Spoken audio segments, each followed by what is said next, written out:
অন্যতম গুরুত্বপূর্ণ সমস্যা। বেআইনি খাটালে বুলডোজার ঢুকিয়ে তাড়াতাড়ি ভাঙা হবে এই বর্ষার আগে কি? দেখুন, আমি আপনাকে বলি, বেআইনি মানে বেআইনি, সেটা খাটাল হোক, সেটা হকার হোক, সেটা মার্কেট হোক। খাটাল শহরে থাকার কথাই নেই, সেটা ছিল কেন? এক্স্যাক্টলি।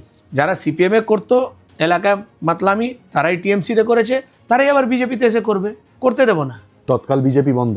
তৎকাল বিজেপি বন্ধ। আমি তো 4 জনকে জেলে পাঠিয়েছি, বিজেপির নেতাদেরকে।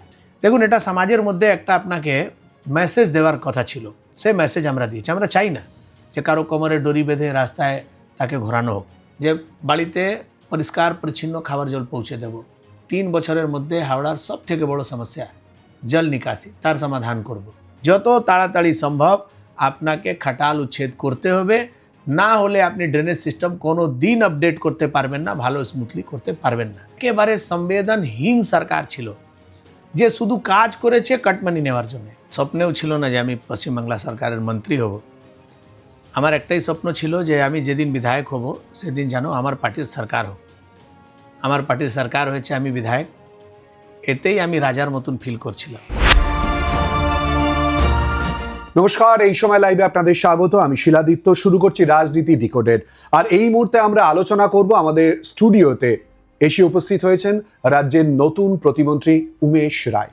উমেশ বাবু, স্বাগত আপনাকে। নমস্কার। উত্তর হাওড়ার বিধায়ক, প্রথমবারে বিধায়ক হলেন, আর বিধায়ক হবার পরই লোকভবনে গেলেন শপথ গ্রহণ এবং তারপর প্রতিমন্ত্রী। কেমন লাগছে? খুব ভালো লাগছে। আমার তো এটা স্বপ্নেও ছিল না যে আমি পশ্চিমবাংলা সরকারের মন্ত্রী হব। আমার একটাই স্বপ্ন ছিল যে আমি যেদিন বিধায়ক হব সেদিন যেন আমার পার্টির সরকার হোক। আমার পার্টির সরকার হয়েছে, আমি বিধায়ক, এতেই আমি রাজার মতন ফিল করছিলাম। কালকে আমার পার্টি আর আমার মুখ্যমন্ত্রী আমাকে মহারাজা করে দিল। আমার উপরে আস্থা রেখেছে দল, আমার উপরে আস্থা রেখেছেন মাননীয় মুখ্যমন্ত্রী, আমার কেন্দ্রীয় নেতৃত্ব। এটাই আমার জন্যে অনেক বড় পাওনা ছিল, সেটা আমি পেয়েছি। আগামী দিন আমি পশ্চিমবাংলাকে আমার বেস্ট অফ দ্য বেস্ট দিতে পারবো, সেটাই আমার চেষ্টা থাকবে। উমেশ বাবু, অবশ্যই করে মন্ত্রী হবার পর প্রথমবার স্টুডিওতে, আর প্রথমবার এই সময় লাইভে স্টুডিওতে।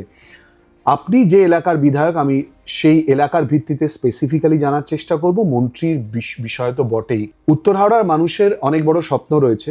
আপনি নিজেই বললেন যে আপনাকে মহারাজা করে দেওয়া হলো। আপনাকে যদি প্রায়োরিটি ঠিক করতে দেওয়া হয়, কোন কোন কাজ আপনি আগে করবেন? দেখুন, সব থেকে আগে আমি যখন ভোটে নেমেছিলাম, আমি উত্তর হাওড়ার মানুষকে অনেকগুলো কমিটমেন্ট করেছি। আমি অনেকবার এটাই বুঝতে পারলাম না যে বিগত 50 বছরে অনেকগুলো এমএলএ হয়েছেন, অনেকগুলো এমপি হয়েছে, তারা কি উত্তর হাওড়া সম্পর্কে একেবারে সিরিয়াস ছিলেন না? না হলে এরকম কোনো দিন হয় যে একটা অ্যাসেম্বলি যেখানে একটা কলেজ নেই, একটা অ্যাসেম্বলি যেখানে একটা হসপিটাল নেই, সেখানকার মানুষ এখনও খাবার জলের জন্য পদ্মপুকুর ওয়াটার ট্রিটমেন্ট প্ল্যান্টের দিকে তাকায়, সেখানকার অল্প বৃষ্টি হলে 70% এলাকা ডুবে যায়, জল বেরোয় না 15 দিন 20 দিন, এরম অবস্থায় কি করেছে এর আগেকার সরকার? আমি খুব চিন্তা করতাম। আমি কমিটমেন্ট করেছিলাম আমার ভোটারদেরকে যে আমি নির্বাচন জিতলে আপনার বাড়িতে একটা টাইম ফ্রেম ঠিক করেছিলাম যে বাড়িতে পরিষ্কার পরিচ্ছন্ন খাবার জল পৌঁছে দেব। 3 বছরের মধ্যে হাওড়ার সব থেকে বড় সমস্যা জল নিকাশি, তার সমাধান করব। 2 বছরের মধ্যে একটি কলেজ করব, 2 বছরের মধ্যে একটি হসপিটাল করব। যত পার্ক অ্যান্ড গার্ডেন আছে সবাইকে মানুষের জন্য খুলে দেব। আপনি ভালো করে খোঁজ নেবেন, সেই সব রাজনৈতিক নেতাদের দখলে। রাস্তাঘাটের অবস্থা খুব খারাপ, ওপেন ড্রেন, রাস্তার উপরে ভ্যাট, চারদিকে ময়লা আবর্জনা পড়ে থাকে, এরকম বিভিন্ন সমস্যা। আমি যখন নির্বাচন লড়তে গেলাম আমি বুঝতেই পারলাম না যে আমি বিধানসভা লড়ছি না আমি কর্পোরেশন নির্বাচন লড়ছি। যে এলাকায় যাচ্ছি আমি যোজনার কথা বলছি, মানুষ বলছে আমার যোজনা বোঝাতে হবে না, আমার বাড়িতে কোমর পর্যন্ত জল জমে, আমার বাড়িতে হাঁটু পর্যন্ত জল জমে। এটা কবে ঠিক হবে সেটা বলুন। আপনি কি গ্যারান্টি দেবেন যে এটা ঠিক করবেন? আমি তখন বলেছিলাম যে এটা আমার গ্যারান্টি না, এটা মোদির গ্যারান্টি। আমি যেদিন নির্বাচন জিতেছি তারপর থেকেই আমি লাগাতার বিভিন্ন জায়গাতে ভিজিট করতে শুরু করেছি। প্রশাসনিক অধিকারীদেরকে নিয়ে আমরা মিটিং করেছি। সেখানে দেখার পর আর কথা বলার পর আমি একটাই জিনিস ভাবলাম যে যদি সদিচ্ছা থাকে, যদি দৃঢ় ইচ্ছা শক্তি থাকে, এই কাজগুলো অনেক দিন আগে হয়ে যেত। যেটা আমি পারবো সেটা অন্য কেন পারলো না, সেটাই আমার চিন্তা। হাওড়া স্টেশন চত্বর হকার মুক্ত হয়ে গেল। দেখতে দেখতে 1.5 বছরের যে ওয়াটার ট্রিটমেন্ট প্ল্যান্টের জল পৌঁছে দেওয়ার কথা, সে সেপ্টেম্বর মাসে মানুষের বাড়িতে বিশুদ্ধ পানীয় জল নতুন পাইপলাইন মাধ্যমে পৌঁছে যাবে। হাওড়ার ডাম্পিং গ্রাউন্ড, যেহেতু আমার বিধানসভায় নেই, কিন্তু হাওড়ার ডাম্পিং গ্রাউন্ড যেটা 1 বছরের মধ্যে মাঠ করে দেবেন ফিরহাদ হাকিম বলেছিলেন, সে 1 বছর পূরণ হতে যাচ্ছে, কিছু করতে পারেনি, নতুন চূড়ো তৈরি হয়ে গেছে। সেটা এর আগে সরকার, এর আগের বোর্ড কেন করতে পারেনি, আমার এটাই চিন্তা। আমি যদি হাওড়া হসপিটালের ডেভেলপমেন্টের জন্য মাননীয় মুখ্যমন্ত্রীকে বলে হাওড়া হসপিটালকে সুপার মাল্টি স্পেশালিস্ট হসপিটাল করাতে পারি, আইডি হসপিটালের মধ্যে 100 বেডের হসপিটালের জন্য আমি প্রস্তাব দিতে পারি, তাহলে এর আগে নেতারা কেন করতে পারিনি? এটাই আমার সব থেকে বড় আমার মনের মধ্যে প্রশ্ন আছে। আপনি তো জানেন যে সত্যবালা আইডিতে কার্যত গরু চড়ছে, ছাগল চড়ছে, গাঁজার আসর বসে গেছে, বিভিন্ন জায়গায় আগাছা জমে রয়েছে, অথচ বেলেঘাটা আইডির পর একটা সময় পশ্চিমবঙ্গের মানচিত্রে সত্যবালা আইডি হসপিটাল খুব গুরুত্বপূর্ণ জায়গা নিয়েছিল। দ্বিতীয় সব থেকে বৃহত্তম হসপিটাল। আমি ওখানে গিয়ে দেখলাম ওখানে হসপিটালের নামে কিছুই নেই, ওর সব ছাদগুলো ভেঙে ভেঙে পড়ছে, যে কোনো মুহূর্তে ওখানে অ্যাক্সিডেন্ট হতে পারে, তার ম্যাক্সিমাম এলাকা জলের মধ্যে ডুবে যায়। সেখানে যারা সিকিউরিটি, তারা ওয়ার্ড বয়ের কাজ করে, কেউ গেটের লোক নেই, যে খুশি ঢুকবে যে খুশি বেরোবে, কেউ দেখার লোক নেই। ওই ক্যাম্পাসে একটা স্বগৃহ তৈরি হয়েছে কোভিডের টাইমে, সাইলেন্স নামে, সে আজ পর্যন্ত তালা বন্ধ। আমি জিজ্ঞেস করলাম, বলছে সব কিছু ঠিক আছে, কিন্তু ওটাকে চালাবে কে সেটাই জানা নেই। আর আপনি বুঝতে পারছেন একটা একেবারে সংবেদনহীন সরকার ছিল, যে শুধু কাজ করেছে কাটমানি নেওয়ার জন্য। কাজ করে দিতে হবে, টাকা নিয়ে নেবে, তার কাজ শেষ। সে তারপরে কি হবে না হবে, মানুষ পরিষেবা পাবে কিনা, সে দেখার লোক ছিল না। আমি আপনাকে আমার প্রায়োরিটি, আপনি জিজ্ঞেস করেছেন, আমার প্রায়োরিটি উত্তর হাওড়া মানুষ যাতে পরিষ্কার পরিচ্ছন্ন খাবার জল পায়, পর্যাপ্ত মাত্রায় পায়, রাস্তাঘাট ভালো, ওখানে ড্রেনেজ সিস্টেম আপডেট করার জন্য একটা বড় মাস্টার প্ল্যান আগে থেকে ডিপিআর তৈরি করে রাখা ছিল। ওই ডিপিআরে যে প্রস্তাব আছে, সে প্ল্যানিং যেটা আছে, সেটা পূরণ হলেই হাওড়ার জল নিকাশি সমস্যা একেবারে সমাপ্ত হয়ে যাবে। কিন্তু তার উপরে কথা হলো না কেন? সেই ডিপিআর হচ্ছে 4700 কোটি টাকা, তার 30% দেওয়ার ছিল রাজ্য সরকারকে। রাজ্য সরকার নিজে কর্মচারীদেরকে ঠিক টাইমে বেতন দিতে পারলো না, ডিএ দিতে পারছিল না, সে কোথায় থেকে এই জল নিকাশির জন্য পয়সা দেবে? মুখ্যমন্ত্রী দুবার প্রশাসনিক বৈঠকে কথা বলেছেন যে আমি 100 কোটি টাকা দিয়েছি, 100 কোটি টাকা দিয়েছি। এই 100 কোটি টাকা দিয়ে একটা শহরের জল নিকাশি ব্যবস্থা, সেই শহর ভারতবর্ষে সব থেকে পুরাতন কিছু শহর, তার মধ্যে একটা। সেই শহরের জন্য এই 100 কোটি টাকা, 50 কোটি টাকা, এইসব কথা বলে তো হয় না।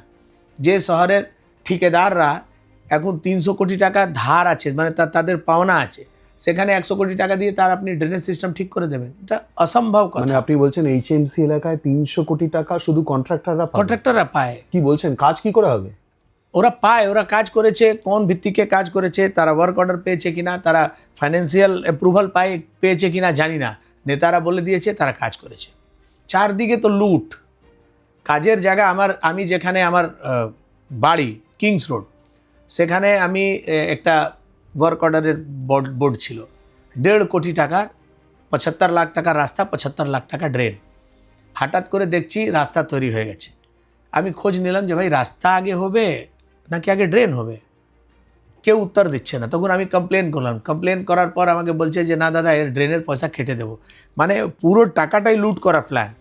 ও কি করছে, অন্য রাস্তায় ড্রেন ছিল, সে ড্রেন রিপেয়ার করে ওটাকে ওর কাজের মধ্যে দেখিয়ে দেবে। মানে লুটের একটা পরাকাষ্ঠা, যে যেখান থেকে পেরেছে সেখান থেকে লুটেছে, কিচ্ছুই নেই। আজকে আমরা যখন মিটিংয়ে বসলাম, মানে কর্পোরেশন নিজের রেভিনিউ তুলতে পারছে না, সব লুটে পুটে খাচ্ছে। পার্কিং টিএমসি লোকাল নেতারা তুলতো, হোর্ডিংয়ের পয়সা ওরা তুলতো, চারদিকে বিল্ডিং হচ্ছে, কোনো বিল্ডিং কমপ্লিশন সার্টিফিকেট নেই, কিচ্ছু নেই, শুধু অবৈধ নির্মাণ, অবৈধ নির্মাণ, অবৈধ নির্মাণ। সেটা একটা কংক্রিটের জাল, যে কোনো মুহূর্তে দুর্ঘটনা হলে, এখন তার টিএমসি নেই, কালকে যদি কোনো দুর্ঘটনা অঘটন হয়ে যায়, আপনি তো সেখানে ফায়ার ব্রিগেড ঢুকতে পারবে না, মানুষকে ওই বিল্ডিং থেকে লোককে বের করতে পারবেন না, আপনি জেসিবি দিয়েও খুলতে পারবেন না, এরম অবস্থা। 3 ফুট 4 ফুট রাস্তায় 8 তলা 9 তলা বাড়ি হয়েছে। হাওড়ায় কি বুলডোজার ঢুকছে তাহলে বেআইনি নির্মাণ ভেঙে গুঁড়িয়ে দেওয়ার জন্য? দেখুন, এর মধ্যে ক্যাটাগরি আছে। যে বিল্ডিং একদম জিরো প্ল্যান আছে, কোনো প্ল্যান নেয়নি, বাড়ি করেছে, সেটা প্রায়োরিটি বেসিসে ভাঙা হবে। কিছু এরকম বিল্ডিং আছে যেটা নর্দমা দখল করে, মানে একেবারে কোনো আইন মানেনি, সেরকম বিল্ডিং ভাঙা হবে। আন্ডার কনস্ট্রাকশন যত ইলিগাল বিল্ডিং চলছে সেটা ভাঙা হবে। যে বিল্ডিংয়ে অলরেডি মানুষ বসবাস করছে, প্রমোটার তাকে বিক্রি করে দিয়েছে, সেই প্রমোটারদের বিরুদ্ধে আইনি পদক্ষেপ নিয়ে তাদেরকে জেলে পাঠানো হবে। তারপরে বিচার হবে নির্বাচনের পর যে এক্সট্রা যেটা ডেভিয়েশন আমরা যাকে বলি, সেই ডেভিয়েশনের ওই ইস্যুগুলোতে আমরা কি করব সেটা ডিসিশন হবে। হওয়ার পর এটা ইলেক্টেড রিপ্রেজেন্টেটিভ থাকলে কি হয়, সে বিষয়গুলো বোঝে, মানুষের কথাটা বোর্ডের কাছে নিয়ে এসে বলবে। এখন তো সব অন্ধের নগরী চৌপট রাজার মতন আছে, যে যেখান থেকে পাচ্ছে সেখান থেকে লুটে পুটে খাচ্ছে। সে এই অরাজকতা একেবারে বন্ধ হবে। বুলডোজার, ড্রিলার, হ্যামার সব কিছুই চলবে। যেটা বেআইনি, যেটা একেবারে মানা যাবে না, তার বিরুদ্ধে তো বুলডোজার চলবে। আমি একটুখানি আটকাচ্ছি, আমাদের আলোচনার বেশ কিছুটা সময়ের মধ্যেখানে ইতিমধ্যে হেডলাইনটা দিয়ে দিলেন। আপনারা জানেন যে মুখ্যমন্ত্রী শুভেন্দু অধিকারী দায়িত্ব নেওয়ার পর তিলজলায় ঠিক কী ছবি আমরা দেখেছিলাম। রাজ্যের বিভিন্ন প্রান্তে বেআইনি নির্মাণের বিরুদ্ধে এই রাজ্য সরকার যে গর্জে উঠবে তা স্পষ্ট ছিল। আমি উমেশবাবুকে জিজ্ঞেস করেছিলাম যে এক্ষেত্রে কী হবে, উনি একেবারে স্পষ্ট করে দিলেন বুলডোজার চলবে। কিন্তু তার ক্ষেত্রে অনেকগুলো ক্যাটাগরি তারা ঠিক করেছেন, সেই অনুযায়ী পুরো বিষয়টা দেখবেন। আমি একটু আটকেছিলাম আপনাকে, আপনি মাস্টার প্ল্যানের কথা বলেছেন জল জমা বা নিকাশির ক্ষেত্রে। ধরে নিন আমি শুনতে পাইনি, আমি দর্শকদের আরও একবার শোনাতে চাইছি। অ্যাকচুয়ালি আপনি বলতে চাইছেন আপনার সব থেকে চ্যালেঞ্জের জায়গা, সাধারণ মানুষের দুঃখের জায়গা, জল জমা সমস্যা নিরসন করবেন 100%। কবে? কাজ শুরু হয়ে গেছে। আমি আপনাকে বলছি, টিএমসি যে কাজটা বিগত 5 বছরে শুধু আলোচনা করতো, বলবে কাকে? তাদের তো বলার জায়গা ছিল না। টাকা দেবে কে? কর্মচারীরা টাকা পেত না। বারবার আপনি দিল্লির দিকে আঙুল দেখিয়ে দিচ্ছেন। আমি তো বলছি যে 4700 কোটি টাকা কেন্দ্র সরকারের একটা প্রকল্প, কেএমডিএ তার প্ল্যান করছে। ওয়েবস্কো নাকি একটা কোম্পানি, সে ডিপিআর তৈরি করেছে। সে তো ডিপিআর ছিল, তার মধ্যে তো 30% দেওয়ার কথা রাজ্য সরকারের। সে 30% যেদিন দেওয়ার অ্যাপ্রুভাল দিত, পরের দিন তো সেন্ট্রালের তো অ্যাপ্রুভ আগে থেকে ছিল, কেন করলো না? আমি তো মুখ্যমন্ত্রীকে যেদিন বললাম যে দাদা হাওড়া, উনি বললেন যে হাওড়া আমাদের সব থেকে পুরনো শহর, হাওড়াকে আধুনিক হাওড়া করতে হবে। কালকে বলেছেন চাকাচাক হাওড়া করতে হবে। আপনি ভাবুন, শুভেন্দুবাবু ফার্স্ট প্রশাসনিক বৈঠক হয়েছে হাওড়াতে, একদম প্রথম আমরা উপস্থিত ছিলাম। আপনাকে বুঝতে হবে যে উনি কত সিরিয়াস আছেন হাওড়াকে নিয়ে। ওনার চিফ সেক্রেটারি কালকে আমাকে বলেছেন হাওড়া চাকাচাক করতে হবে উমেশজি। বিভাগের মন্ত্রীরা বলছে আমরা প্রস্তাব দিচ্ছি। আজকে আমরা বসে হাওড়া মিউনিসিপ্যাল কর্পোরেশনে এক্সিকিউটিভ ইঞ্জিনিয়ার খুব অভাব, অ্যাসিস্ট্যান্ট ইঞ্জিনিয়ারের অভাব, ওখানে ল অফিসার কাজ করছিল না, ওখানে কন্ট্রোলার অফ ফাইন্যান্সের অবস্থা খুব খারাপ। আজকে আমরা আলোচনা করে সব কিছু ঠিক করে দিয়েছি। অনেকগুলো কেএমডিএ থেকে আমরা ইঞ্জিনিয়ার পাচ্ছি, সব ব্যবস্থা হয়ে গেছে, নতুন জেট মেশিন পেয়েছি, আজকের রেজিস্ট্রেশন হচ্ছে তার। আপনি শুধু সরকার পরিবর্তন করেছেন এটা না, ব্যবস্থা পরিবর্তন হতে চলেছে, কাজ শুরু হয়ে গেছে। জল নিকাশি নিয়ে আমি বারবার বলছি, জল নিকাশি, হাওড়ার জল নিকাশি সমস্যা বহু পুরনো সমস্যা। এই সমস্যার আমরা একটা শর্ট টার্ম প্ল্যান করেছি, এই মনসুন আর নেক্সট ইয়ারের মধ্যে আমরা নাজিরগঞ্জে একটা পাম্প বসিয়ে যাতে দ্রুতগতিতে হাওড়ার এই বর্ষাকালের যে জল, সে জল আমরা বের করতে পারবো। কিন্তু এই মাস্টার প্ল্যান হয়ে যাওয়ার পর, এই মাস্টার প্ল্যান 3-3.5 বছর লাগবে। এই মাস্টার প্ল্যান পূরণ হওয়ার পর আপনি হাওড়ায় জল সংকট দেখতেই পাবেন না। হাওড়ায় একটা নর্দমা আপনি ওপেন পাবেনই না, টোটালি আন্ডার কভার থাকবে। পুরো আন্ডারগ্রাউন্ড সিভারেজ আপডেট হবে সিস্টেম, যত নর্দমা সব বন্ধ। আপনি একটা ভালো উন্নত হাওড়া দেখতে পাবেন। যারা এই সমস্যা থেকে ভুগছেন, যারা আমাকে বলেছিলেন যে দাদা আমার ডিমান্ডই হচ্ছে এটা, আমি তাদেরকে বলছি এখনও আমি কোন মন্ত্রালয় পাবো, আমি আমার অফিস কোথায় সেটা জানি না, কিন্তু উত্তর হাওড়া মানুষ আর হাওড়া মানুষের জন্য যা যা বেসিক নিড সেটা নিয়ে আমি লাগাতার সম্পর্ক করছি বিভিন্ন মন্ত্রালয়ের সঙ্গে। এখন নতুন মন্ত্রীরা আসবেন বিভিন্ন মন্ত্রালয়ে, আমি উত্তর হাওড়া মানুষের হয়ে, হাওড়ার মানুষ হয়ে আমি সব জায়গায় যাব, আপনার যা যা পাওনা সব সুদ সমেত আপনাকে নিয়ে এসে আপনার কাছে পৌঁছে দেওয়ারই আমার দায়িত্ব। খুব গুরুত্বপূর্ণ সিদ্ধান্তের কথা জানিয়েছেন। আমি খালি এ প্রসঙ্গে একটা শেষ কথা জিজ্ঞেস করব। আপনি খুব ভালোভাবে জানেন বেআইনি খাটাল অন্যতম গুরুত্বপূর্ণ সমস্যা। বেআইনি খাটালে বুলডোজার ঢুকিয়ে তাড়াতাড়ি ভাঙা হবে এই বর্ষার আগে কি? দেখুন, আমি আপনাকে বলি, বেআইনি মানে বেআইনি, সেটা খাটাল হোক, সেটা হকার হোক, সেটা মার্কেট হোক।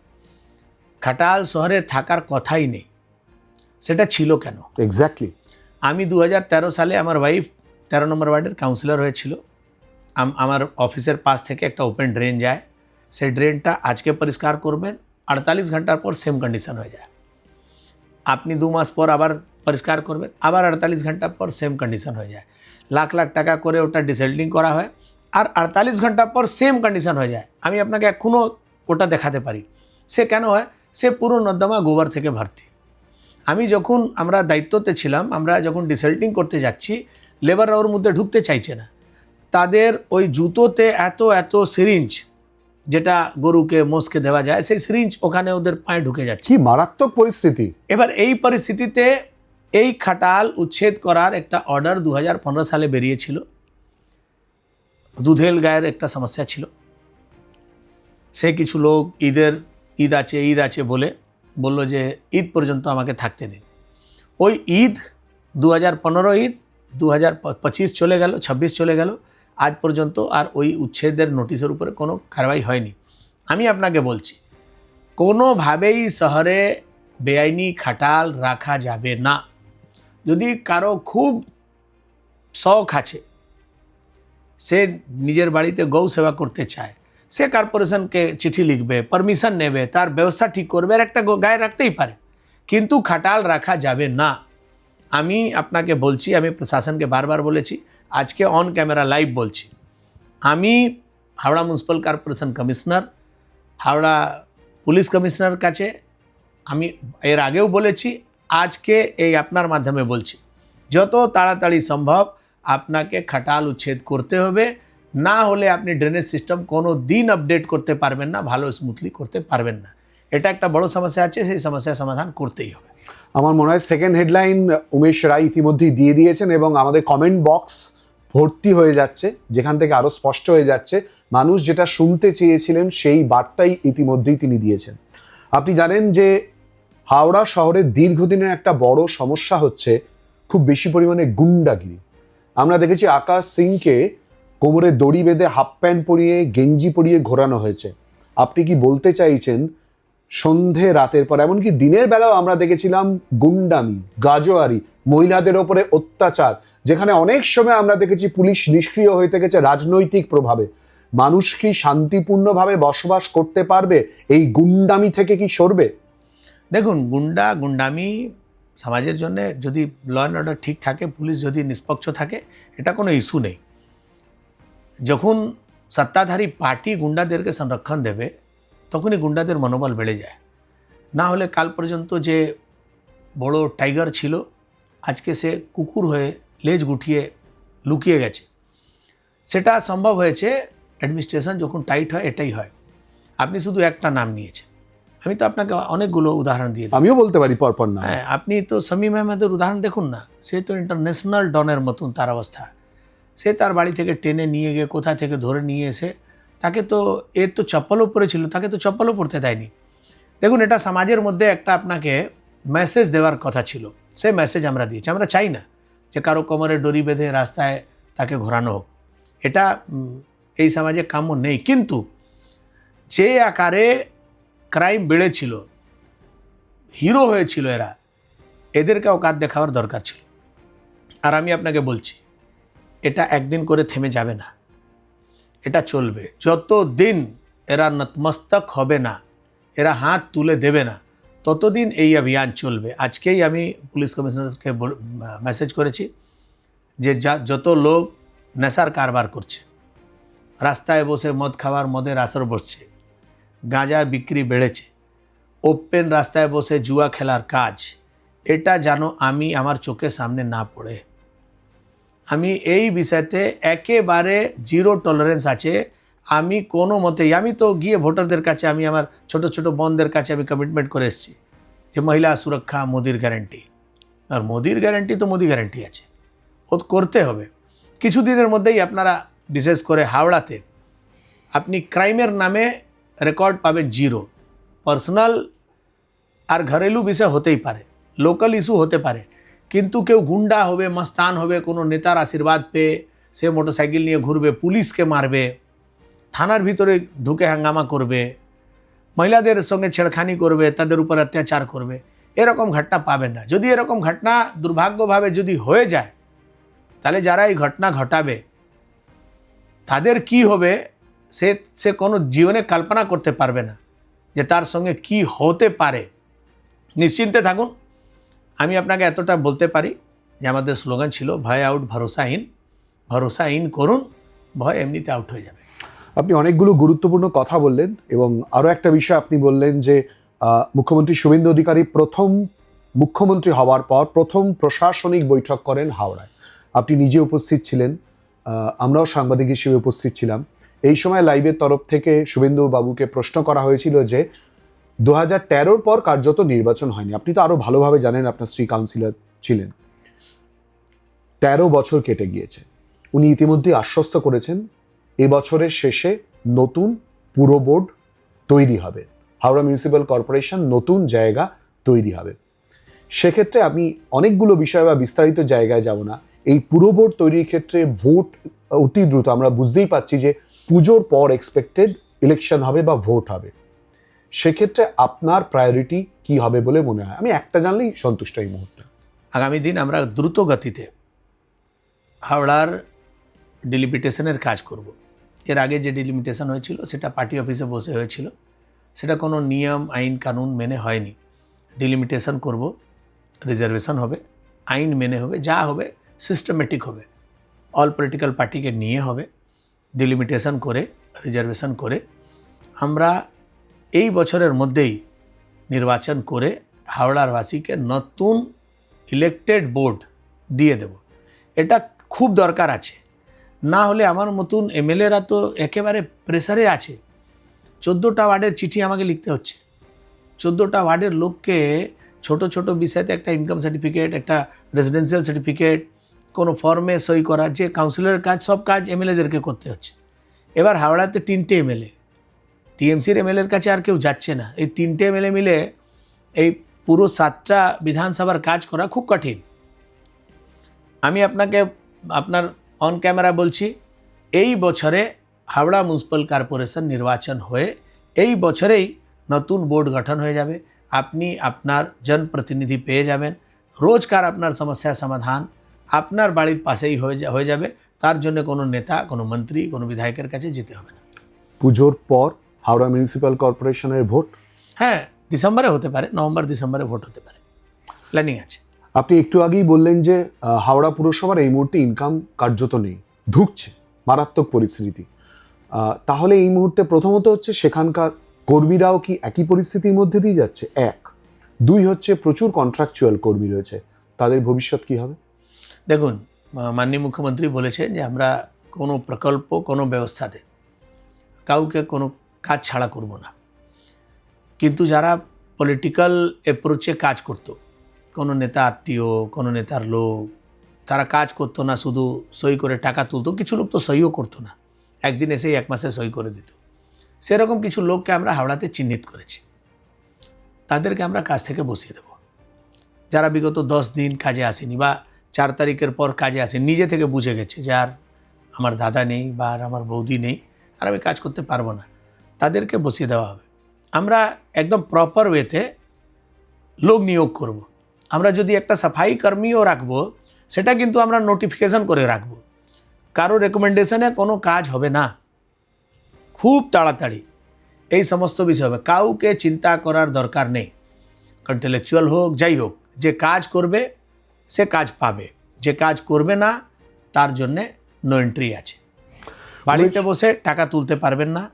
আমরা একেবারে এই ব্যবস্থার মধ্যে বিশ্বাস করি না। যারা কাজের লোক তারা কাজ করবে, সে কোন দল করে কোন দলের সমর্থক সে দেখা আমার কাজ নেই।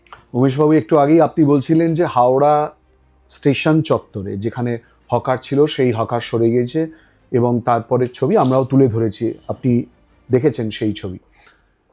এই যে পরিষেবাটা, এই যে জায়গাটা ফুটপাত দখল করে বিভিন্ন জায়গায়, সেই অল্টারনেটিভ ব্যবস্থাটা কি? একটা তো অত্যন্ত গুরুত্বপূর্ণ হাওড়া স্টেশন সংলগ্ন এলাকা, যেটা ইতিমধ্যেই পরিষ্কার হয়েছে, ক্যাবওয়ে সংলগ্ন এলাকা। আর কোন কোন জায়গা প্রায়োরিটি হিসেবে ভাবছেন এই রকমভাবে হকার মুক্ত করার ক্ষেত্রে? দেখুন, হকার মুক্ত করার বিষয়টা একটু সেন্সিটিভ আছে। ধরে নিন বাংলাহাটে যারা রাস্তায় বসে ব্যবসায় করে এই মুহূর্তে তো সরিয়ে দেওয়া তাদের জন্যে অলরেডি আগেকার সরকার সিপিএমের আমলে তাদের জন্য একটা বিল্ডিং করা হলো যে ভাই তোমরা রাস্তায় বসবে না, তোমাদেরকে আমরা মার্কেট করে দিয়ে দিচ্ছি। তারা দোকান নিয়ে নিল, দোকান ভাড়ায় লাগিয়ে আবার রাস্তায় বসছে। আবার এদের জন্য একটা সংহতি হাট হলো ব্রিজের তলায় কর্পোরেশনের গায়ে, তাদেরকে দোকান দেওয়া হলো, তারা আবার রাস্তায় বসছে। এটা এই মানসিকভাবে এরা আছে যে আমি রাস্তা দখল করেই কারবার করব, সেটা করা যেতে পারবে না। রাস্তা মানুষের হাঁটার জন্য আছে, সেখানে কোনো রকমই কোনো বাজার বসা হবে না। আপনি যতই আইন দেখান, যতই কানুন দেখান, সেই আইন কানুন নিজের জায়গায়। আপনি বেআইনি কাজ করবেন, জোর করে করবেন, আপনি পরে দুহাই দেবেন যে আমি গরিব, আমি কোথায় যাব, সেটা আপনাকে বুঝতে হবে। আপনি তো একেবারে কারো বাড়ির সামনে বসে যাবেন, কারো দোকানের সামনে বসে যাবেন, ফুটপাতে বসে যাবেন, এটা তো কোনো মতেই মানা যাবে না। এর ব্যবস্থা হবে। যেহেতু আপনি হাওড়া স্টেশন চত্বরের কথা বলে দিয়েছেন, এটা আমার স্বপ্ন যে হাওড়া স্টেশন থেকে হাওড়া ব্রিজ পুরো সংলগ্ন এলাকা, Kolkata bus stand, Howrah bus stand, CTC bus stand, auto stand, taxi stand, ferry, local train, দূরগামী ট্রেন, এত আর তারপরে মোটরসাইকেল, র্যাপিডো, এত ট্রান্সপোর্টেশন এক জায়গা থেকে হয়। আমার প্ল্যান আছে যে আমরা হাওড়া স্টেশন ওই পুরো চত্বরকে একটা multi layer parking, standing area, waiting area, market, launch সব করব। এটা আমার স্বপ্ন। আর আমার মনে হচ্ছে যে এটা শুধু আমার স্বপ্ন না, রেলওয়ে এই স্বপ্ন দেখেছে, এই স্বপ্ন মাননীয় মুখ্যমন্ত্রী দেখেছেন, এর উপরে প্ল্যানিং শুরু হয়ে গেছে। এখন আপনি যদি হাওড়া বাস স্ট্যান্ড যাবেন, সেখানে দেখবেন বাঁশ দিয়ে ঘেরা আছে, পুরো ভেঙে পড়ছিল, যে কোনো মুহূর্তে বাস সহিত লোক ওখানে পড়ে যেত, চাপা পড়তো। টেম্পোরারি বেসিসে আমরা ওখানে কিছু ব্যবস্থা একটা করব, কিন্তু আমার যেটা প্ল্যান সেটা রেলওয়ে করুক, রাজ্য সরকার ট্রান্সপোর্ট ডিপার্টমেন্ট করুক বা পিপিপি মডেলে হোক, কাজ হবে। একটা ওয়ার্ল্ড ক্লাস বাস টার্মিনাল, আমি আমার প্রচারে বলেছিলাম, আবার আপনার স্টুডিওতে বলছি, world class bus terminal, taxi terminal, auto, toto, motorcycle সব হাওড়া স্টেশনের নিচু থেকে যে সাবওয়ে আছে, সে সাবওয়েকে ইউজ করে, সেই সাবওয়েতে হকার আর তরকারি বাজার না বসিয়ে সেখান থেকে বের করে একটা যে ওখান থেকে যাত্রীরা গিয়ে ট্যাক্সি স্ট্যান্ডে উঠতে পারবে, উপর থেকে উঠলে বাস স্ট্যান্ডে চলে যাবে, এদিক থেকে উঠলে আপনি অন্য স্ট্যান্ডে চলে যাবেন। এই রকম একটা আধুনিক ব্যবস্থা হাওড়া স্টেশনের ওই এলাকায় হবে। গঙ্গার ধারে একেবারে পুরো ক্লিন করে, যাতে আপনি স্টেশন থেকে বেরিয়েই সোজা গঙ্গা হাওড়া ব্রিজ দেখতে পারবেন। একটা ভালো ওয়াকিং স্পেস দিয়ে ছোট ছোট দোকান করে খুব সুন্দর ব্যবস্থা হবে। এটা আমার স্বপ্ন, আর আমি জানতাম না যে আমার স্বপ্ন এত তাড়াতাড়ি পূরণ হবে। এর উপরে অলরেডি কাজ শুরু হয়েছে, প্ল্যানিং শুরু হচ্ছে। আগামী দিন আপনি কাজ দেখতেও পাবেন। যারা বহুদিন ধরে রাস্তায় বসে কারবার করত, যখনই ওখানে স্টল তৈরি হবে, যখনই বাস স্ট্যান্ডের মধ্যে দোকান তৈরি হবে, আমি ফার্স্ট প্রায়োরিটি তাদেরকে দিয়ে ওখানে রিস্টাবলিশ করব। কাউকে কাজ ছাড়া করব না। কিন্তু কেউ যদি এটা ভাবে যে আমি দোকান পাওয়ার পর আবার ফুটে বসবো 10 টাকা, 20 টাকা, 50 টাকা দিয়ে, তো বিজেপি সরকারে 50 টাকা দিয়ে, 100 টাকা দিয়ে, কোনো নেতাকে পয়সা দিয়ে, কোনো ইউনিয়নকে পয়সা দিয়ে, কোনো পুলিশকে পয়সা দিয়ে এইভাবে বেআইনি কাজ করা যাবে না। আমি ওখানে জন্ম নিয়েছি, আমি 30 বছর ধরে রাজনীতি করি। রোজই ভাবতাম যে এটা কেন হচ্ছে না, এটা করলে তো ভালো হতো, এটা হয়ে গেলে ভালো হতো। আমার তো আজকের স্বপ্ন, আজকে প্ল্যানিং না, আমার তো 30 বছরের প্ল্যানিং। আমি তো সুযোগ পেয়েছি, ফাটাফট কাজ করব। আমার তো সব কিছু এখানে লোড আছে, হার্ড ডিস্কে সব আছে, শুধু আমাকে এটাকে অফিসিয়ালি কাজ করাতে হবে। আর আমার ভরসা আছে, আমি মন্ত্রী হতাম না, আমার পার্টি সরকার থাকলে আমার দলের লোকেরা এত ভালোবাসে যে আমি যে কোনো মন্ত্রালয়তে গিয়ে যদি আমি আমার এলাকার জন্য কোনো কাজ নিয়ে যাব, আমি খালি হাত সেখান থেকে ফেরত আসবো না। আমার ভরসা ছিল, সে এখন আমি ওই মন্ত্রিসভার একজন সদস্য, স্বাভাবিকভাবে আমি উত্তর হাওড়ার জন্য যে কোনো প্রজেক্ট নিয়ে আমি যদি কোনো মন্ত্রালয়তে যাব, আমার পূর্ণ ভরসা আছে যে আমার হাওড়ার মানুষের জন্য আমি সেখান থেকে সে কাজ আদায় করে নিয়ে আসতে পারি। যারা বিরোধী রাজনীতি করে, একেবারে সরাসরি বলছি তৃণমূল কংগ্রেস করে, প্রথম দিন অর্থাৎ 4 তারিখে ভোটে জেতার পর থেকে রাজ্য জুড়ে যে ছবি দেখা গিয়েছিল, যেখান থেকে শ্রমিক ভট্টাচার্য, শুভেন্দু অধিকারী এবং অন্যান্য নেতারা বারবার করে বার্তা দিয়েছেন এরকম কোনো ঘটনা ঘটবে না, তৎকাল বিজেপি যারা হয়েছে দুপুর 12টার পর থেকে তাদেরকে কোনোভাবে গুরুত্ব দেওয়া হবে না। আপনি কি তৃণমূল কংগ্রেসের কার্যালয় যদি বন্ধ হয়ে গিয়ে থাকে তার চাবি কি খুলছেন দাঁড়িয়ে থেকে? আমার জন্য এটা খুব কঠিন। 2021-এ আমার অফিস ভেঙেছিল টিএমসি নেতারা, আমার বাড়িতে হামলা করেছিল, আমার বাড়ির নিচে দাঁড়িয়ে আমার মা বাবাকে গালাগাল দিয়েছিল। 2021-এর পর আমার 100 থেকে বেশি কর্মীরা পশ্চিমবাংলায় মার্ডার হয়েছে। গর্ভবতী বিজেপির কর্মীদের বউদের পেটে লাথি মেরেছে, জেসিবি লাগিয়ে ঘর বাড়ি ভেঙেছে, দোকানে আগুন লাগিয়ে লুট করে নিয়ে গেছে। এইসব ভুলে যাব? আপনি আমাকে কি রামদেব বাবা ভেবেছেন নাকি? আমি রাজনীতি করি, এত লোকের ভরসা আমার উপরে আছে, এইভাবে ছেড়ে দেওয়া যায় না। আমি বদলা নেব না, কিন্তু ছেড়ে দেব না। কি করবেন? উপায় আছে আমার কাছে পঞ্চবর্ষীয় যোজনা আছে। আমি একদিন দুদিনে অ্যাকশন করি না, আমি বারণ করেছি। আপনি জানেন না, আমার সম্পর্কে খোঁজ নিন। অনেকগুলো অফিস যেটা সিপিএম দখল করেছিল, পরে ওটাকে টিএমসি নিয়েছিল, পার্সোনাল প্রপার্টি যাদের ছিল, আমি গিয়ে যে ওর মালিক তার হাতে চাবি তুলে দিয়েছি। আমি কিন্তু জানি, আমি চাবি তুলে দিয়েছি যে এখানে কোনো পার্টি অফিস থাকবে না, আপনার জায়গা তো আপনি নিন, করে দিয়েছি। কিছু পার্টি অফিসে, টিএমসির পার্টি অফিস যেটা অবৈধভাবে রাস্তার উপরে ছিল, সেখানে বিজেপির ঝান্ডা লাগানো আছে। আমি আপনাকে অন ক্যামেরা আপনাকে কথা দিচ্ছি, কিছু দিনের মধ্যেই বুলডোজার দিয়ে ওই সমস্ত পার্টি অফিস ভেঙে মাঠ করে দেব। না রহেগা বাঁশ, না বাজেগি বাঁশুরি। থাকলে আবার ওই হবে, যারা সিপিএমে করতো এলাকায় মাতলামি, তারাই টিএমসিতে করেছে, তারাই আবার বিজেপিতে এসে করতে দেব না। তৎকাল বিজেপি বন্ধ। আমি তো 4 জনকে জেলে পাঠিয়েছি, বিজেপির নেতাদেরকে। কারো বাড়ি দখল করবে, রাত্রিবেলা গিয়ে কারো ক্লাবে হামলা করবে, এটা বরদাস্ত করা যাবে না। মানুষ আমাদের উপরে ভরসা রেখেছে যে বিজেপি এসে কিছু চেঞ্জ করবে। এই চেঞ্জের মানে ঝান্ডা চেঞ্জ করে দেব আর সেই একই ব্যবস্থা চলবে, এটা হতে পারে না। অন্তত আমার উত্তর হাওড়াতে তো হবে না। আমি কোনো মতে বরদাস্ত করব। হ্যাঁ, কিন্তু যারা কারাপ্ট, যারা তোলাবাজ, যারা মানুষকে প্রতারিত করেছে, যারা মানুষের উপরে শাসানি করেছে, তাদের হিসাব মানুষ করছে। আমি নাম নিয়ে বলবো না। আমাকে অনেক নেতা ফোন করেছিল যে আমরা কি বাড়ি ফিরবো না। আমি কে বারণ করেছে? আসুন বাড়িতে, যার টাকা নিয়েছেন সে টাকা খুঁজছে আপনার কাছে, দিয়ে দিন। আপনি যার ঘর বাড়ি দখল করেছেন তারা খুঁজছে আপনাকে, দিয়ে দিন। আমার বিজেপির থেকে কোনো লেনা দেনা নেই, বিজেপির কোনো লোক যাবে না। একজন আমাকে ফোন করে বললো যে আমার অফিস দখল করেছে, ভাঙচুর করেছে, মন্দিরে হামলা করেছে। আমি ওখান থেকে ভিডিও করে ওনাকে পাঠিয়ে দিলাম যে মন্দিরের পূজারি বলছে আমার কাছে তো কেউ আসেনি। তো এই মিথ্যাচার এখনও করবেন? আপনার পাড়ার লোক আপনার সঙ্গে রাগ আছে, গিয়ে সে আপনার পার্টি অফিসে ভাঙচুর করেছে, সে আপনি বিজেপির উপরে দোষ দিতে পারেন? আপনি বলুন বিজেপি কে ছিল? বলো না, বিজেপির লোক ছিল না, তৎকাল বিজেপি। আমি তৎকাল বিজেপির উপরে আমার 1% ভরসা নেই। যারা আমাদের পাড়ায় একটা শব্দ ছিল এবার, পাঁচিলে বসে আছে, অনেক লোক পাঁচিলে বসেছিল, তারা টিএমসিও করছে, বিজেপিও করছে। যে জিতবে সেদিকে লাভ দিয়ে দেবে। লাভ হলো। আরে আমি তো যেদিন আমার বিজয় মিছিল বেরিয়েছে আমি তো অবাক হয়ে গেছি। আমি আমার ইলেকশনে মিছিল বের করেছি, 1000 থেকে বেশি লোক হয়নি কোনো মিছিলে, প্রধানমন্ত্রী টাচ বাদ দিয়ে 1000, 2000, 1000, 2000।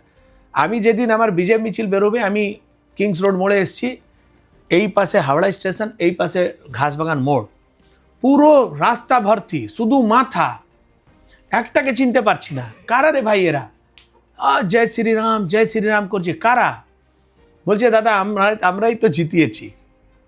এবার এটাও ঠিক যে যারা টিএমসি ঝান্ডা নিয়ে ছিল বিশেষ করে সিপিএমের নেতারা, সিপিএমের কর্মীরা, তারা এবার ঠিক করেছিল যে আমরা টিএমসি থেকে মুক্তি পাবো, গৌতম চৌধুরী থেকে মুক্তি পাবো। এই গুন্ডারাজকে শেষ করার জন্য টিএমসির যত ভদ্রলোক তারা আমাকে ভোট করেছে। সিপিএমের লোকেরা 100% বলবো না, 90% আমাকে সাপোর্ট করেছে। তারা ব্যবস্থা পরিবর্তন করার জন্য ভোট দিয়েছে। তারা কোনো বিজেপিকে, উমেশ রায়কে ভোট করেনি। তারা এই গুন্ডারাজ থেকে মুক্তি পাওয়ার জন্য ভোট করেছে, সেটা পেয়েছে। আগামী দিন আরও ভালো করে আপনি বুঝতে পারবেন। আপনি তো সিপিএম এর প্রতি খুব নরম, কিন্তু আপনি নাম বলে দিলেন যার, আপনার বিরুদ্ধে যিনি প্রার্থী হয়েছিলেন তাকে তো রাস্তায় দেখা যাচ্ছে না, কি করলেন আপনি? না দেখুন, উনি তো আজকের নেতা না, ওটা কারণ আছে। উনি প্রায় 35-40 বছর ধরে, 35 বছর ধরে রাজনীতি করছেন, অনেক সংঘর্ষ করেছে। কাউন্সিলর হলেন, এমআইসি হলেন, এমএলএ হয়েছেন, হাওড়া জেলা তৃণমূল কংগ্রেসের সভাপতি হলেন। এত পদ, এত জনসংযোগ, এত কাজ, 3 বারের সরকার, এত কাজ করার পর কেউ নিজের বুথে 250 ভোটে হারে? কোন মুখ নিয়ে রাজনীতি করবে?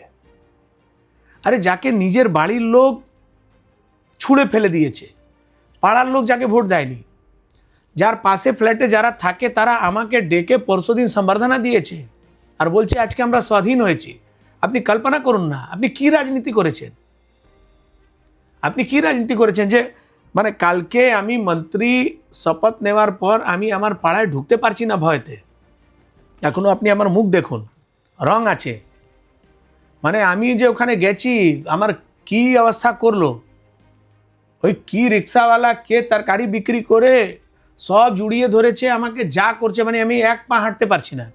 কালকে ঘাসবাগান মাঠে আমার একটা ছোট সম্বর্ধনা প্রোগ্রাম ছিল, আমাকে ওখান থেকে পালাতে হলো 2.5 ঘন্টা পর। 2.5 ঘন্টা লাগাতার লোক আসছে, ফুল দিচ্ছে, মালা দিচ্ছে, আমি তো এটা মানে নিতে পারছি না, আমার ক্যাপাসিটি নেই। মানুষের মধ্যে যে খুশি, ও ভাবছে যে আমি এমএলএ হয়েছি, আমার সরকার হয়েছে, আমার ভাই মন্ত্রী হয়েছে, আমার পরিবারের লোক মন্ত্রী হয়েছে। আপনি বুঝুন। আর একটা নেতা 35 বছর রাজনীতি করার পর সে নিজে বুথে 250 ভোটে হারছে, যেখানে একটা বুথ ক্যাপচারিং হয় না, কিছু হয় না, কিছু হয়নি। তো এবার নিউট্রাল ছিল, যদি ছাপ্পা হতো আবার জিততো। 2021-এ বোম পড়েছিল, বম পড়েছে, লোকের বিল্ডিংয়ে তালা মেরেছে, ওই পাড়ার লোককে ভোট দিতে যায় না, মারবাড়ি পরিবারের মহিলাদেরকে কুকুরের লেজ বলেছিল, তারা ভোট দেবে? এটা লোকতন্ত্রে এটা মানা যায় না। আপনি যত বড় নেতা হন না কেন, আপনার পিছে যত গুন্ডা হোক না কেন, মানুষ যখন সুযোগ পাবে, মানুষ ঠিক টাইমে ঠিক হিসাব করে নেয়। উমেশবাবু, আমি শেষ প্রশ্ন করব। অনেক বিষয় হাওড়াকে কেন্দ্র করে আসতেই পারে, শেষ প্রশ্ন করব। অবশ্যই সবই সমস্যার কথা, আপনি চাইলে যোগ করতে পারেন। অনেকগুলো সমস্যা বা আপনি স্বপ্নের কথা বলেছেন। আর একটা খুব বড় সমস্যা, সিপিএম আমলে ছিল অটো, তৃণমূল আমলে এলো টোটো, বিজেপি আমলে কি আসবে? ব্যবস্থিত করব। এই যে টোটো, আপনাকে দুটা বিষয় ভাবতে হবে। যারা একেবারে গরিব, কোনো কাজ নেই, কিছু করতে পারছে না, কোনো চাকরি পাবে না, কোনো কাজ করার স্কোপ নেই, তারা টোটো কিনে নিয়েছে। কারো ভরসায় কিনে নিয়েছে, কারো লাইসেন্স নেই, কিছু নেই, রুট নেই, যে কোনোভাবে চলছে। এটাকে ব্যবস্থিত করতে হবে। হাওড়া শহরের যত টোটোর প্রয়োজন তাকে আমরা ব্যবস্থিতভাবে লাইসেন্স দিয়ে রুট ঠিক করে করে দেব। পুলিশ কমিশনার এটাকে নিয়ে খুব চিন্তিত আছে, লোক থেকে বেশি টোটো হয়ে গেছে, ব্যবস্থিত করতে হবে। কিন্তু একেবারে লাগাম ছাড়া করে দেওয়া হবে না, যে যাকে খুশি সে যে যেখানে খুশি টোটো চালাবে, যেখানে খুশি ঢুকিয়ে দেবে। টোটো থেকে একটা অ্যাক্সিডেন্ট হয়ে গেলে, এক সপ্তাহ আগেকার ঘটনা, একটা টোটো একটা অ্যাক্সিডেন্ট করেছে, একজনের একটা পা বাদ গেল। এবার আপনি বলুন সে ক্লেম পাবে কোথা থেকে? টোটোর তো ইন্স্যুরেন্স নেই, টোটোওয়ালার অকাত নেই তার ট্রিটমেন্ট করিয়ে দেওয়ার, তাহলে সেই লোক ন্যায় পাবে কোথা থেকে? এই ব্যবস্থাটাকে একটু ব্যবস্থিত করতে হবে। এটা নিয়ে আমরা চিন্তিত আছি। খুব তাড়াতাড়ি এটা নিয়ে টোটো, অটো, এই পুরো বিষয় নিয়ে একটা ব্যবস্থিত করতে হবে। ব্যবস্থিত হয়ে গেলে ঠিকঠাক হয়ে যাবে। কিন্তু আমি কাউকে রোজগার দিতে পারবো না, আর কেউ যদি 2 পয়সা কামিয়ে নিজের পরিবার চালাচ্ছে তার রোজগার কেড়ে নেব, এটাও হবে না। ব্যবস্থিত করতে হবে। একটা লোকের 20টা টোটো নিয়ে ভাড়ায় চালাচ্ছে, সে পাবে না টোটো। আমরা যখন ব্যবস্থা করব লাইসেন্স বা রুট করার, আমরা এইসব বিষয় দেখে করব, যাতে মানুষ ভালো করে। দেখুন এখন রিক্সা উঠে গেছে, রিক্সার পরিবর্তে টোটো আছে, ব্যাটারি অপারেটেড গাড়ি, ঠিক আছে, মানুষ সুবিধা পাচ্ছে। কিন্তু একটু বেশি হয়ে গেলে সমস্যা হয়। এখন তো আপনি হাঁটতে পারছেন না রাস্তায়, এক্স্যাক্টলি, সেই জন্য একদম রাস্তায় হাঁটতে পারবেন না, বাজারের অবস্থা খুব খারাপ। আমরা তাদের রুটও ঠিক করে দেবো, আর মেন রোডকে যাতে বেআইনি পার্কিং এই কারণে হ্যাঁ, একটা বড় সমস্যা। ওটা স্ট্যান্ড যেটা বেআইনিভাবে আছে সেসব তুলে দেওয়া হবে। নিশ্চিন্তে থাকতে পারেন হাওড়ার মানুষ, আগামী দিন হাওড়ার জন্যে খুব ভালো দিন। হাওড়াটাকে যতই হাওড়া নিচে নেমেছিল গ্রাফে, ততই উপর যাবে হাওড়া। হাওড়া কম্পিটিশন দেবে কলকাতাকে, এটা আপনি আমার উপরে ভরসা রাখতে পারেন, আমার সরকারের উপরে ভরসা রাখতে পারেন, আমার মুখ্যমন্ত্রীর উপরে ভরসা রাখতে পারেন। উনি বলেছেন হাওড়াকে আধুনিক হাওড়া করব, হাওড়াকে চাকাচাক করব। অনেক ধন্যবাদ উমেশবাবু, অনেকগুলো বিষয় জানলাম, অনেক প্রশ্নের উত্তর দিয়েছেন এবং তারই সঙ্গে কিন্তু পরিষ্কারভাবে বলেছেন, শুরুতে বলেছেন, শেষেও বললেন যে অনেক উন্নত শহর, উন্নত নগরীতে রূপান্তর করবেন এবং প্রতিশ্রুতি দিয়েছেন, অনেকগুলো প্রতিশ্রুতি। অবশ্যই করে তিনি বলেছেন জল জমার সমস্যার সমাধান হবে, খাটাল উচ্ছেদ হবে এবং হকারের বিষয়ে আইনগতভাবে সমস্ত দিক খতিয়ে রেখে কার্যত অল্টারনেটিভ ব্যবস্থা যেগুলো রয়েছে সেগুলোয় তারা যাতে যান সেই অনুরোধ করা হবে। বেআইনি পার্কিং, টোটো, অটো থেকে শুরু করে বৃহত্তর ক্ষেত্রে আধুনিক জায়গায় যাতে পৌঁছে যেতে পারে অন্যান্য শহরের সঙ্গে তুলনামূলক জায়গায়, সেই প্রতিশ্রুতিও দিচ্ছেন। এবার দেখা যাক সময় কি কথা বলে, আর আর কিছুটা সময় পরেই তো কোন দপ্তরের মন্ত্রী হচ্ছেন ভালোভাবে স্পষ্ট হয়ে যাবে। সুতরাং গতি কোন পথে সেদিকে আমাদেরও নজর থাকবে, আর আপনাদের চোখ থাকুক এই সময়।